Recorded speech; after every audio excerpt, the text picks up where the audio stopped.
Hi అండి. ఈ వీడియోలో designer boat neck model blouse cutting అండి. బ్యాక్ పార్ట్ ఇది నేను హైట్ గల్లా 10 ఇంచులు తీసుకున్నాను. దాంట్లో 2 ఇంచులకైతే మార్కింగ్ పెట్టి 1 ఇంచుకి మళ్ళీ రౌండ్ షేప్ అయితే తీసానండి.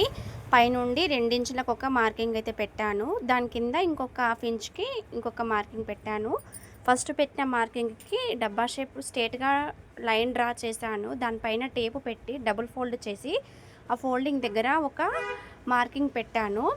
ఈ షేప్ నుండి 1 ఇంచ్కి ఒక మార్కింగ్, 2.5 ఇంచులకి ఒక మార్కింగ్, 2 మార్కింగులు పెట్టానండి. ఈ మూలన ఈ నెక్ షేప్ అనేది మనం ఈ విధంగా మన మార్కింగులు పెట్టింది ఏ విధంగా అయితే పెట్టామో అదే విధంగా కలుపుకుంటే ఈ నెక్ షేప్ అనేది పర్ఫెక్ట్గా మనం అనుకున్న విధంగా అయితే వస్తుంది. ఇప్పుడు ఈ పైన ఒక హాఫ్ ఇంచ్ క్లాత్ అయితే కటింగ్ చేస్తున్నాను. ఒక హాఫ్ ఇంచు సరిపోతుందండి. దాన్ని ఉల్టాయించుకొని డోరీస్ పెట్టుకుంటే పర్ఫెక్ట్గా ఈ నెక్ షేప్ అనేది వచ్చేస్తుంది. మనం లేస్ వేసుకోవచ్చు.